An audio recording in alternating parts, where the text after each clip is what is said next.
Viewers, welcome back to my channel and today's we are going to study about semen analysis के कुछ important MCQs के आज study करने वाले हैं. So let's start it. First is a recommended period for abstinence.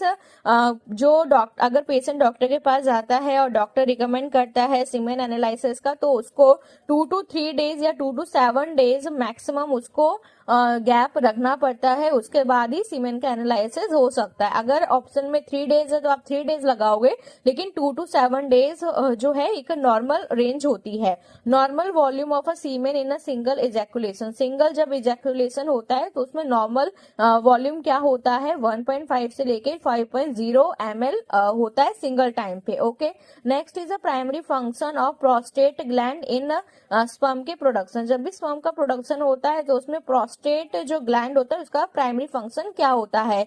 जो prostate gland होता है इसका फंक्शन ये है कि ये प्रोवाइड करता है एल्कलाइन मीडियम को. ठीक है, एल्कलाइन फ्लूइड को ये प्रोड्यूस करेगा जिससे जो वेजाइना की एसिडिटी है उसको न्यूट्रलाइज करने के लिए हेल्पफुल रहता है. ओके, तो याद रखना कि जो प्रोस्टेट ग्लैंड है वो प्रोटेक्ट करता है स्पर्म को ताकि वो वेजाइना की जो एसिडिटी है वहां पे वो उसको न्यूट्रलाइज कर दे और जो स्पर्म है वो प्रोटेक्ट रहे. Okay, next is a microscope use to determine the sperm की मोटिलिटी. स्पर्म की मोटिलिटी को देखने के लिए फेस कॉन्ट्रैक्ट माइक्रोस्कोप का यूज किया जाता है. Next is normal sperm count in a semen analysis में नॉर्मल कितना होता है 15 से लेके 200 मिलियन पर ml होता है. बुक से बुक और अगर आप लैब में देखेंगे तो ये थोड़ा वेरी कर सकता है.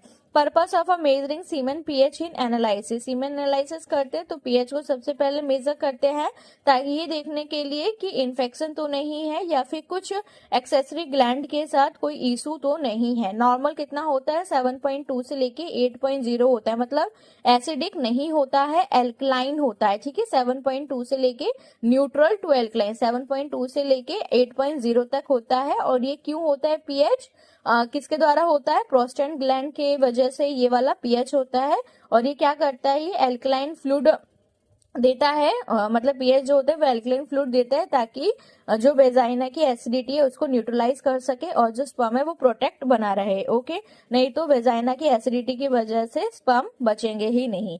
विच staining method use to access the sperm की वाइबिलिटी. स्पर्म को चेक करने के लिए कि वेदर कितने लाइव हैं, कितने की डेथ हो गई है, तो उसको देखने के लिए इयोसिन निग्रोसिन स्टेन का यूज किया जाता है. इसमें क्या होता है कि जो लाइव स्पर्म्स होंगे वो अनस्टेन रहेंगे और जबकि जो डेड स्पर्म होंगे take up the eosin dye ले लेंगे और उनको पिंक कलर वो माइक्रोस्कोप के अंदर दिखाई देंगे. इसमें ऐसा होता है कि इयोसिन निग्रोसिन स्टेन के अंदर ऐसा होता है कि आपसे ये पता चल जाता है कि